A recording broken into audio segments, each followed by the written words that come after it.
interesting topics to kick off your weekend. Looking at the news with an eye of faith. This is Friendly Fire with Stu Kerns on the voice of Lincoln, 1499.3 KLIN. Good Saturday morning. It's a Friendly Fire Saturday. Glad to have you along. We're in the thick of spring. By the way, for those of you who are paying attention, I mentioned a couple weeks ago I was going to do the Lincoln Half Marathon. That's a great event. It's a wonderful event just to run through the city and to have all the encouragement and support, see people you know. And I'm just kind of poking along, doing my thing. I met my goal. I had two goals. Goal number one, don't be last in my age group. I was not last. So, okay, goal number one met. Goal number two, don't walk. Just at least jog the whole way. And I met goal number two. Now you may ask, but Stu, what was your time? It was not last in my age division. That was my time. And it was not the worst I've ever had. It was last year I had a personal worst ever Lincoln Half, and I beat that time by 19 minutes. Now, that doesn't mean I went fast this time. It means I went pitifully slow last time. So, all I can say is get out there and do something, jog, bike, walk, get outside and enjoy the spring. Today in studio, it's good to have someone I have just met for the first time today, but is a guy who I've been around things that he's been doing and people that he knows for a really long time. And so it's great to welcome to the microphone Adam Johnson. How you doing, Adam? I'm doing good. Thanks for having me. All right. Now, in your website, you add your middle name in there because I'm guessing there might be a few Adam Johnsons out there. That is true. Yeah, I've been using my middle name Lloyd a lot more. So my Adam Lloyd Johnson is what I go by a lot online and in my books and such. All right. But I'm going to stick to Adam. Is that okay? That'd be fine. That's right. Now, I knew about your work when you were doing some work with a group called Ratio Christi. Did I say that right? Correct. It's a Latin term. Ratio Christi means reasons for Christ. Okay. And who was that? Is that connected to Cru then? No, but it's similar to Cru in that it's a campus ministry, a college campus ministry that is on university and college campuses around the country. But I'm the one who brought it here to UNL, here to Lincoln. Okay. And so where we're headed in this conversation is that you've started up a new ministry, been going for about a year or so?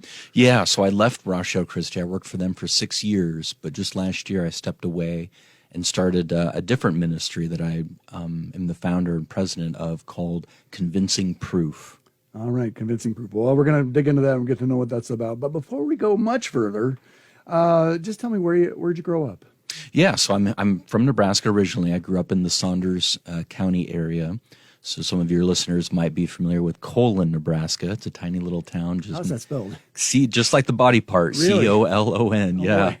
Boy. Just 5 miles north of Wahoo. So I went to Wahoo Public, graduated in 95, and then came to the university here. So I was an undergrad here at the university studying finance and actuarial science in the mid to late 90s.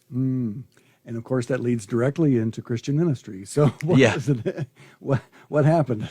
It was kind of a strange transition. I became a Christian when I was a teenager and then, studied here at the university, actuarial science. I worked as an actuary for a couple different insurance companies here in town for about 10 years after college. I worked full-time as an actuary. But I was struggling as a Christian. I was struggling with something, and at the time, it was something that I was struggling with in secret, kind of like a skeleton in my closet. But what I was struggling with was doubt. So just being a mathematician, statistician, analytical, logical thinker, I always had these questions and doubts about Christianity, like how do we know this stuff is really true? But unfortunately, I didn't talk to anybody about it. It was just one of those things that I struggled with in secret. But that's what kind of led me to discover this type of ministry. And at the time, I was a young person in my 20s and just discovered other people that specialized in this sort of, I don't know if you want to call it intellectual or maybe academic side of Christian ministry, where they're presenting good reasons and evidence to believe that Christianity is true. And I fell in love with that type of ministry and felt then God calling me into it to serve other people the way that other folks had served and helped me with my questions. Then I wanted to dedicate my life to helping other people with those same sort of doubts and questions. So I've been asking, you kind of worked around it there a little bit. Let's dig into it a little bit more. You So you came to faith in Christ in your teenage years? Correct. Yeah, it was a good friend of mine, Jeremy Gooding. We were best friends in high school, and he took me to his non-denominational church where I heard the gospel. It was just a youth event, and a teenage girl, we were all teenagers at the time, but a teenage girl, Iris Davenport, shared the gospel with me. And afterwards, Jeremy, the guy who brought me to his church, and then Iris, the girl who shared the gospel with me, those two started dating and eventually got married and have been married for over 30 years. So I kind of refer to them often as my spiritual parents. And they're here in Lincoln, still great friends, Jeremy and Iris Gooding. I owe a lot to. Oh, that's great. That's great. A lot of times you mentioned one of the elephants in the room with this kind of ministry is something you experience, and a lot of people experience, I think, is that they do have questions from time to time, but they feel like having questions is not permitted, that you're supposed to just have faith. And faith means the absence of any kind of proof. And so if you express any kind of doubt, people it makes them nervous. What was your kind of experience with that feeling, and how does that kind of help inform what you do today? That was exactly how I felt. I mean, it seemed to me, again, as a young person, and this is a mistake that a lot of young people make, is that when they're going through something, they feel like they're the only one in the world who's going through that particular thing. And I felt like that was the case with me, that everybody else around me just had such strong faith, and they never had any doubts and questions. And, why did God make me like this? Why was I always struggling with these things? And so I was very embarrassed. That's why I didn't talk to people about it, because I was embarrassed by these doubts, and I didn't like them. I didn't like who I was, because I was that sort of analytical thinker that struggled with these things. But thankfully, a pastor of mine, when I finally did start talking to people about it, thankfully, I was in an environment where I wasn't shunned or looked down upon. And one of my pastors, I'm so thankful, gave me a book that really changed my life and sent me in this new direction. And it was a book by Francis Schaeffer. And now he's written several. Which was the one that he gave you? Yeah, so my pastor at the time, he gave me a book called The Trilogy, which is a compilation of Schaeffer's first 3 books: The God Who Is There, Escape from Reason, and He Is There and He Is Not Silent. So all 3 of those books are pretty short, and they were combined into one volume called The Trilogy, and that is what really sent me on this course to discover this type of ministry and then to work within this ministry and help others through it full time. Yeah. Now, in my circles, people are very familiar with Francis Schaeffer. He was a part of my denomination. And so he's kind of one of the church fathers in my circles. But a lot of other people, unless they've studied like you have, they may not be familiar with Francis Schaeffer. What would you want people to know about Francis Schaeffer and how his method was helpful for you? Yeah, incredible. I mean, I never got a chance to meet him, unfortunately. I've gotten to know the family, the Schaeffer family, and I've spoken at his ministry both in Switzerland and right outside of London, their L'Abri ministry, but I never got a chance to meet him. So who Francis was, Francis and his wife Edith Schaeffer, they were Presbyterian pastors, or he was a Presbyterian pastor in St. Louis, but after World War II felt called to serve as missionaries in Europe to kind of rebuild, the whole infrastructure in Europe after World War II. So they moved to Europe and eventually settled in Switzerland and started a ministry called L'Abri, which in French means shelter. And all throughout the 50s, 60s, 70s, he passed away in 1984, but all through those, 3 decades, they served young people in Europe. And then they would come back to the States and speak often, but it was a really sweet time because a lot of young people, first the beatnik movement in Europe and then the hippie movement in the United States, of young people searching for meaning, looking for what is the meaning of life, what are we here for? And unfortunately, a lot of young people look for meaning in all the wrong places, right? Drugs, alcohol, free love, all that stuff. But Schaeffer and his wife Edith were there to minister to a lot of these young people and point them ultimately to the true meaning of life, which is having a relationship with God. So very neat sort of ministry they had to young people during that time. And he wrote several books, and then it was through his books that he really helped me through a lot of my questions and doubts. Yeah, yeah. And by the way, a lot of people shake out of the Schaefer tree. People might have heard of several of them, but the one that influenced me was a guy who led the English L'Abri and then was a professor at Covenant Seminary in St. Louis, Jerram Bars. And Jerram, I probably had more classes with him than any other professor because of some transitions that were taking place at the seminary. And well, it was life-changing. It was wonderful. Just such a patient, godly, kind man. And when he asked for questions, he really meant it. You know, I think a lot of professors do that. You've been in academia probably more than I have here, but I think a lot of professors, they do the Q&A because they feel they have to. Jerram actually wanted to. In fact, it was like a crucial part of the class. And it really influenced the way I think about church work too. Yeah. No, I love Schaefer and his ministry. And one of the things he helped me was, as you mentioned earlier, this misconception a lot of people have between faith and reason. And one of the things he really helped me understand was that faith simply is trusting something or someone based on good reasons and evidence. So he and I now often use the example of my wife. So my trust or my faith in her has grown as we've been married for now almost 28 years, as I've learned more reasons and evidence that she's a trustworthy person. So faith and reason aren't opposites. They actually work together. The more reasons and evidence you have, the stronger your faith or trust becomes. Yeah, that's great. We're going to take our first break. When we come back, we're going to dig in a little bit more. There is a couple of terms that people need to be familiar with to kind of follow this thing.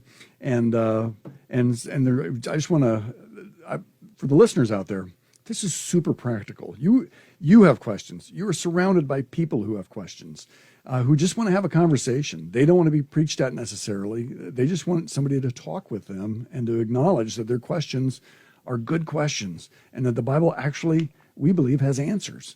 And so we're going to dig into that a little bit. And by the way, if you want to listen to this later as a podcast or to any other programs here, the Friendly Fire podcast is available at podcasthouse.com or wherever you listen to podcasts. This is a Friendly Fire Saturday on 1499.3 KLIN. Keeping the topics lively and the conversation civil. This is Friendly Fire with Stu Kerns on the voice of Lincoln, 1499.3 KLIN. We are back. It's Friendly Fire Saturday, talking with Adam Johnson. He is the founder and the president of Convincing Proof Ministries. And we use the word, we haven't used it much yet because I wanted to it's one of those words we don't use a lot. Maybe I do and you do, but the average person doesn't. And that is what you're actually, the technical word for what your ministry is about is something called apologetics. What is apologetics?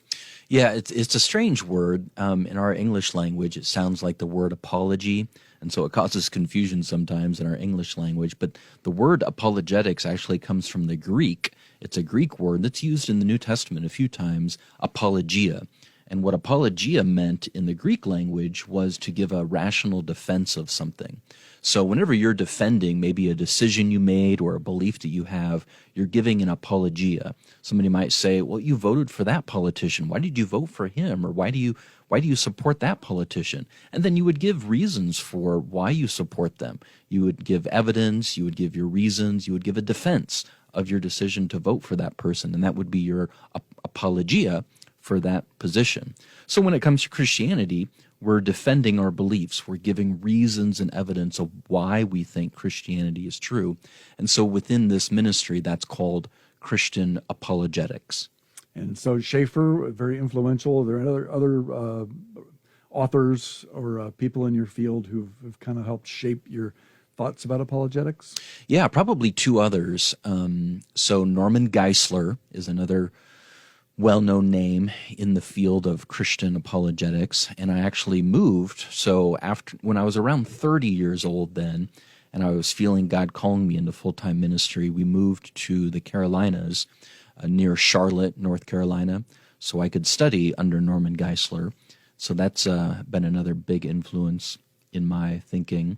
And then William Lane Craig. So William Lane Craig right now is probably the most well-known name in apologetics. And so I've learned a lot from him, and he's played a kind of a mentor role in my life. We've written a book together, And so, yeah, William Lane Craig has been another big influence. Yes, and if you're in our circles, those are names you're kind of familiar with, but they're again very, very brilliant men who do some great work. Geisler is a part of every MDiv program in ethics. So I've never met him, but I've read his stuff. One of the things, as we think about that, then a rational defense. One of the things I bump into as a pastor, and I wondered how this intersects with your ministry, is that sometimes people confuse two things. One, what the actual text of Scripture says versus the idea I had in my head of what that text meant. Yeah. That I may have gotten as a child or from who knows where I got that idea from. But that idea is stuck in my head, and then I read something in the Bible, and then I think there's a tension between this idea that really wasn't necessarily a great interpretation of the Bible and what's actually the text actually says in the Bible. Is that relative? I would assume that's true for all of us to some degree. Is that right? Yeah, I definitely think so. I mean, we all grow up in certain traditions, right? We all grow up with certain parents that teach us and train us in thinking, and they do as good a job as they possibly can, just like we do as parents. But as young people grow up, they realize that maybe not everything that they've been taught is true, is correct. And this is the case not only with Christian kids, but non-Christian kids. No matter what sort of belief system you grow up with, at a certain age, you start wondering, how do we know these things are really true? And so some of the ideas, going back now to more of a Christian family or somebody who grew up in a Christian context, they might grow up thinking that certain things are true, and then when they find out, wow, there's other people who think very differently, and they start challenging maybe some of my understanding of the Scriptures or my understanding of what even is supposed to be considered Scripture. And I think that's what causes, not that this is a bad process. I think this actually most of the time is a very good, healthy process of people thinking, young people thinking through why they believe what they believe. Is it just because my parents taught it to me, or do I need to make this my own? Do I need to really think through whether this is something that I believe? And if I do, why do I believe it? Because as they get older, and especially when they go to university, they find out that there are many people who don't believe what they believe. And then that's where, we want to be able to help young people as they go through this process of thinking through their beliefs and which ones are correct and which ones they need to let go of. Yeah. Now, I think I'm a graduate from UNL, a little bit earlier than you, 1984. And so I love the university.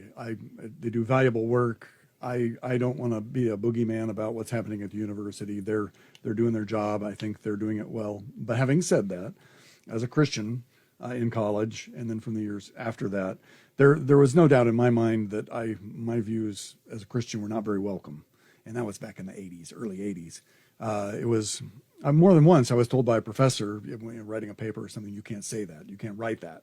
And well, tell me what I can write, and I'll see if I can find a way to, within my own framework and conscience, write something that can please both me and you, But I can't believe that that's gotten any better over the last 40 years. I want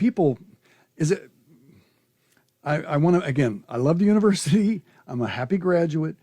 I appreciate what they did for me. But it seems to me like you almost have to have your head buried in the sand if you don't think that there's an environment there that is not supportive of biblical Christian views. Yeah, it's hit and miss. It's difficult to, you don't want to paint with too broad of a brush. So I appreciate the way you asked the question. So certainly there are folks at the university, both administrators and professors, who are very anti-Christian and are very vocal about it. But there's also a lot of great Christians that serve down there at the university, both administrators and professors. And so you don't want to paint with too broad of a brush. I remember when I was a young student at UNL in the 90s, very intimidated and kind of new to my faith. And I was so thankful to find both my philosophy professor was a world-famous Christian, world-famous philosopher, who was also a Christian, Robert Audi. Now he's at Notre Dame. And then also my astronomy professor was a world-famous astronomer who was a Christian. It blew me away and those are just electives for me because I was a business major. But I'll never forget my astronomy professor, Dr. Martin Gaskin. He's at California now, I believe. But anyway, the first day of class, first day of astronomy, he went through all of his credentials as an astronomer. He was on the board that made the decision at that time where to point the Hubble Space Telescope, so very high up in his field. But then he said, after he went through all of his credentials as a professor and an astronomer, he explained that the most important thing he had found in the universe was Jesus Christ. And it just about floored me. And so one of the things that I've done as I've served down at UNL in that campus ministry is bring in a lot of the Christian professors to speak to the students, because students are very encouraged, Christian students are very encouraged to find out that many of their professors are, in fact, solid Christians. Yeah. In fact, I know Martin. So he's a good man. There and of course we've got, again, whether it's Lincoln Public Schools, UNL, we've got people in the church who are involved, and so there are a lot of great people. So again, I'm not ripping on the university. I love the university. I just think we have to be a little bit honest about the fact that it isn't always hospitable toward people of a biblical faith. Well, to that point, I don't know if you heard about this, but when I was working full-time for Ratio Christi, we actually filed a lawsuit against the university over some of these issues. So we tried to bring in Robert Audi back to the university to speak. He was a philosophy professor there at UNL for 30 years. He's at Notre Dame now, but we wanted to bring him back to the university to speak. And we applied for funding from the university. And long story short, they denied us the funding because they thought that our event would be too ideological. And that is just blatant discrimination. Yeah. So we worked with a law firm to file a lawsuit against the university, and we ended up settling out of court. But we found it to be a victory because the university admitted that they had made a mistake. They gave us the small amount of funds that we had requested to pay for the event. But the most important thing is they changed their policies going forward so that other religious groups wouldn't be discriminated against in the future. So those are the sort of battles that we want to fight on behalf of not only Christian groups, but any groups on campus to make sure that nobody is discriminated against. Yeah, and absolutely. It's supposed to be the competition of ideas, right? And not shutting down one for the other. Exactly. Yeah. We need to take another break. When we come back, I want to dig into a lot of apologetics is anticipating and answering questions. And from your years on campus and your ministry now, I want to dig into what some of those meat and potatoes. I have in my head what I think are probably some of the top 3, top 5 questions that people tend to ask. I want to see if it lines up with your list. That sound good? Sounds good. All right, let's do it. Talking with Adam Johnson here. He is the founder and president of Convincing Proof Ministries, and we're gonna talk about a lot of questions. Maybe they're the questions you have. We'll dig in a little bit here today. We'll just whet your appetite at least. It's a Friendly Fire Saturday here on 1499.3 KLIN. Interesting topics to kick off your weekend. Looking at the news with an eye of faith. Friendly Fire with Stu Kerns, 1499.3 KLIN. Rolling right along on a Saturday morning, talking to Adam Johnson. He is the founder and president of Convincing Proof Ministries, and I'm going to go real short on you, real simple on you. They answer questions. They talk to people who have questions and primarily about faith and the Bible and life and the meaning of life, and try to make a case that the Bible has reasonable answers for life's questions. As you bump into people, and you can think in broad categories or narrow questions, but what are some of the most common questions that you know you're going to get as you talk to a young student or a person who's suddenly found themselves wondering about their faith? Yeah. So you can probably narrow it down to 3 areas, and this is just in general the 3 areas of apologetics. So the first area would be historical apologetics. And that is when people are asking questions about how do we know that the Bible is historically reliable? How did the Bible even come together? Sometimes it's talked about as the canon of Scripture. Why do we think these 27 books, the 27 books of the New Testament, belong in the Bible and not others? where did these books come from? Is there any historical evidence, for example, for Jesus' resurrection? So that's historical apologetics, and people might be familiar with like evidence that demands a verdict. That would be Josh McDowell. Lee Strobel does some great popular level historical apologetics. Then the second area of apologetics is scientific apologetics. So this might have to do with, evolution, age of the earth, potentially. But even more so, when you get into scientific apologetics, there's a lot of arguments for the existence of God that actually come out of science. So the first cause argument for the existence of God, the design argument, it seems like this universe and even biological life seems to be designed, and we've only ever seen design come from a designer, an intelligent mind. So it seems reasonable to think that the universe and life also came from some sort of an intelligent mind that we call God, and that's a scientific argument for God. The third area of apologetics, and this, again, just different areas that generate a lot of questions, and so we have to specialize in these areas to help people with their questions and doubts. But the third area is philosophical apologetics, and this is actually what I specialize in. I can do historical and scientific apologetics, but I don't have professional training in those fields. My really hardcore professional training is in philosophy, so my PhD is in philosophy, and so I work specifically specialize in this field of apologetics, philosophical apologetics. And these sort of questions have to do a lot with morality. So where does morality come from? What's the best explanation for moral truth? I make the case that God is the best explanation and have debates with atheists and non-Christians about where does morality come from. Just had a debate at UNL with a philosophy professor from Notre Dame a couple weeks ago. A couple hundred people showed up for that debate at UNL. And then questions like the problem of evil. So if there is a God, if there is a God that is all good and all powerful, why do we see so much evil and suffering in the world? And this is, again, part of that area of philosophical apologetics that I specialize in. Yeah. So, and that's a whole, that's probably one of the top three of all time is, hey, if God is all powerful and God is all good, then look around you. What's the deal? And is that rank in the top three of the kind of things that you tend to hear? Oh, for sure. Probably the number one. I mean, most atheists that I have a conversation with, especially the academic, intellectual atheists, that's usually the reason that they will give for not believing in God, because they just think that how could there be a God when there's so much suffering and evil in the world? So yeah, that's an issue, and I sympathize with that. I wrestle with this issue and have wrestled with it, and I think that's why I can play an important role here in helping people through this question, because I've gone through it, I've wrestled with it myself. Mm-hmm. Now, when you were going all the way back to you having your doubts and questions, but then what category would you put those doubts and questions in? All three, or all three? All three. All three. Yeah. Just being an analytical thinker, mathematician, logical, classic engineer, computer programmer. For me, an actuary.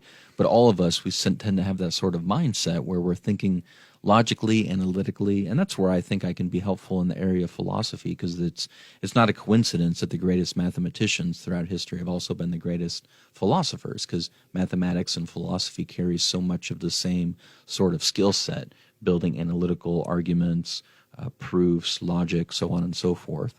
So yeah, I think I can bring that skill set to the table and help people think carefully and logically through this issue.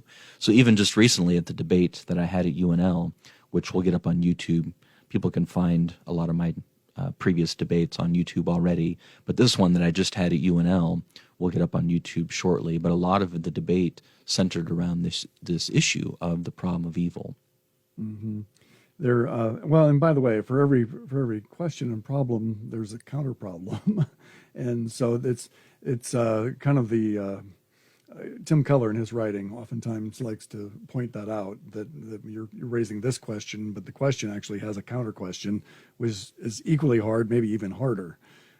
So, for example, the whole question of evil, where did you get the category of evil from? Why is it evil? Why does it? Who are you to judge what is evil? Why do we even know that there is such a thing as evil if this is purposeless and nonsensical and is going to end when you lay in the grave? All those kind of questions. We just got done doing a book study on It's Timeless, C.S. Lewis's Mere Christianity. It's not at your level. I mean, it's popular level. But that's a big chunk of what he's talking about in the book is Christian morality, right? Yeah. This internal compass that we have. How do somebody, let's say you're on the other side of this, you've debated this, what is the response you're typically going to get from somebody who proposes that there is such a thing as morality, but there is not such a thing as God? Yeah. No, it's very interesting, and this is exactly what I specialize in. So there's a sense in which I've spent the last 12 years focusing in on this issue. All my PhD research had to do with this issue. My recent book that came out, Divine Love Theory, that came out last year through Kriegel Academic, is all about this issue. What's happening within academic atheism, you go back 40 years, and most academic atheists, I'm talking like professional philosophers and such, they believed in relative subjective morality. So they didn't think that there was any sort of absolute objective moral truth, that everything was just relative and subjective. But that has completely shifted now, and most academic professional atheists, like philosophers and such, they believe that there is absolute objective moral truth. They just don't think that you need God to explain that. And so they have developed a lot of theories for objective morality that explain how these things can be objectively morally true, even if there is no God. And so those are my major opponents. So I'm arguing that no, all of their theories don't work, and in fact, God is the best explanation for morality. And in particular, not only a generic God, but I go a little bit deeper and argue that the Trinitarian God of Christianity is the best explanation for being the source and foundation of morality. That's great. We're going to take one last break. When we come back, we're doing a little shameless plug, and then we'll just tie up some loose ends here and also talk about maybe some of those other top 2 or 3 questions people tend to have. Talking with Adam Johnson here. He's the founder and president of Convincing Proof Ministries, and glad to have you along. Remember, by the way, you can listen to the Friendly Fire podcast at podcasthousemedia.com, or wherever you listen to your podcasts. We'll be right back on the Voice of Lincoln, 1499.3 KLIN. Hey, bringing you local voices to break down the news of the week. Friendly Fire with Stu Kerns on the Voice of Lincoln, 1499.3 KLIN. Welcome back. It's Friendly Fire Saturday, talking with Adam Johnson. He's the founder and president of Convincing Proof Ministries. And Adam, it is the time of the program we always do a shameless plug. So I say you plug away. Thank you. So yeah, the name of my ministry is Convincing Proof, and so that's the easiest way to find it. We chose that name from a Bible verse. Acts 1:3 says that Jesus presented many convincing proofs of his resurrection to his disciples. And so we thought that'd be a good name for this type of ministry, Convincing Proof. We have a website, convincingproof.org. Of course, we have a YouTube channel called Convincing Proof, podcast on all of the podcast platforms, and everything can be found by searching for Convincing Proof. And maybe my name too, Convincing Proof, Adam Lloyd Johnson. That'll get you there for sure. But yeah, that's how we try to serve people online, as well as I travel around and speak at various places, churches, conferences, and then, of course, through my writing ministry. So a few books out now, working on a few more. Academic articles, I still write and get published in academic journals. So yeah, that's how I can serve and help people in this type of ministry. That's great. Anything happening? We just missed one not long ago at the campus. Anything in the remote area around here coming up in the next few months? Or nothing that's really available to the public right now. I've got some big trips coming up. I'm going to San Diego in the fall, and then a really exciting opportunity has come about where I'm going to go to Europe again. I used to teach at a seminary in Germany. Once a year, my wife and I would go to Germany and live there and teach there for about a month every year and then come back to the States. But next spring, I'm going to go and speak at several places in Norway, Sweden, and Denmark, the Scandinavian countries. They've invited me over to kind of a speaking tour about this new book of mine that was published, Divine Love Theory. They're interested in the ideas, and so a professor there has invited me over and has lined up several speaking opportunities for me, so looking forward to that. But right now, this summer, I'm actually speaking down at the Capitol. This isn't something that's available for the public, but there's a ministry down at the Capitol that's invited me in to teach my apologetics class. So I'm interested to meet a lot of our state senators and their staff and taking them through these issues over the summer. Hey, that's a great opportunity. That's very cool. Okay, just a few minutes left. The other top questions that you tend to get. And before we get to the questions, okay, you've dealt with college students, you've dealt with older people, a wide range of people. Is there, do people tend to have the same questions, or do young people have different questions than older people? Or are people just people, and they all have the same kind of concerns? Similar questions, I would say. You know, one common question that comes up is historical evidences, and it's tremendous when you actually dive into it and see all of the historical evidence for Jesus and his miracles, in particular his resurrection. That's a very, very powerful line of evidence. So I would encourage people to really pursue that, all the historical evidence for Jesus and his miracles. But the difference between the generations, maybe, I think a lot of young folks now are struggling with, maybe more what you could call cultural issues. They have to do with morality, but a lot of them have to do with maybe same-sex relationships or transgenderism, and they have friends possibly who are involved in one of those activities or movements, and they don't know how to relate to those friends. They disagree with what they're doing, but they want to express their disagreement, but they don't want to come across as bigoted or mean-spirited or hateful. And so that's something that we work with a lot of young people about, is how to make a stand for what you believe in, but to do so with love and respect. Yeah, that's the challenge, isn't it? Because it seems like we're always battling between truth and love, and I don't see that we have an either-or option there. No, we have to do it in both, and that's why I love the Schaeffers so much, because I think they epitomized really that sort of ministry, standing up for truth, right, with confidence and boldness and strength and power, but then doing it in a gentle, kind, loving way. So that's what I aspire to be like, but I fail at it, and we all do, but that's the goal that we strive for. Yeah. Any other top questions that people tend to have? For example, when it comes to, we talked about historical in the Bible. What are the things that they really do? Like, I find there aren't that many people who seriously want to dig into like how the Bible came to be. I've done classes on that to kind of walk people through, to kind of give them confidence. But a lot of times people can't even articulate what their question is. It's just they have this kind of vague concern that the Bible is just a bunch of fairy stories. Yeah. And that we've all been kind of duped. Where would you begin with that kind of a person to dig into this concern about the veracity of Scripture? Yeah, I've got a lot of lectures about this very issue on the YouTube channel. So right now, a lot of what the Convincing Proof YouTube channel is videos of me giving lectures on these various issues. So I would encourage your listeners to go out there and see. They can just tell from the title of the various lectures what the topic is about, and they could dive into how the New Testament came together, why we think these particular books really are messages from God and other books aren't, and how do you ascertain that? How do you figure that out? So that is a huge issue, but on the YouTube channel, that's where a lot of folks can get introduced to popular level work, which is good. We've talked about evidence that demands a verdict, Lee Strobel, but all of that stuff can point you to even meatier, more from the academics and the scholars, and that's really encouraging when you hear from scholars at Oxford University and Yale, Princeton, and the work that they're doing, presenting the evidence for Jesus and his miracles. That's really exciting stuff. Yeah. Now, just about 2 minutes left. We've mentioned, you mentioned evidence that demands a verdict, Josh McDowell, pretty famous, Lee Strobel, Case for Christ.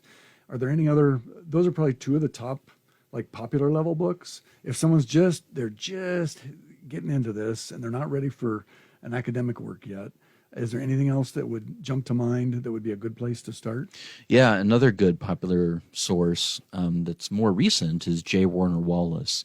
He's done some really neat stuff, and you might recognize that name because he was a cold case detective, and actually had that was on that cold case detective TV show, so a lot of people are familiar with him from that. But he's taken then his detective skills and applied them to the evidence for Jesus and his miracles. And so it's kind of neat. If you read his books, he'll walk you through the evidence kind of like a detective would. Yes. In fact, we did a class on that at Zion, and so it was very, very well received. I thought it's just another angle on, how do you get into the text and understand it better. So one more time, the website is convincingproof.org.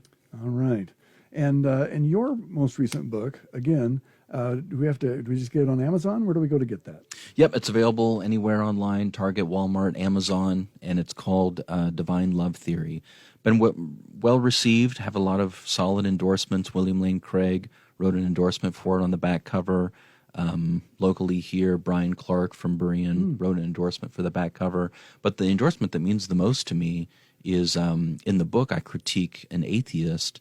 A lot of the book has to do with critiquing a particular atheist philosopher by the name of Eric Wielenberg. But he even wrote an endorsement for the book. Wow. Because I've gotten to know him personally, and we've become good friends, and he appreciates my work, even though we are academic opponents, if you will. Yeah. That's awesome. That is great. Hey, thanks so much for taking time to be in the studio today, Adam. I appreciate it. It was a great pleasure. You bet. Adam Johnson, Convincing Proof Ministries. And glad if you want to, again, I'll have more information on the Facebook page if you want to follow up with that. I leave you saying, as I always do, to think about it and talk about it. We'll see you next week.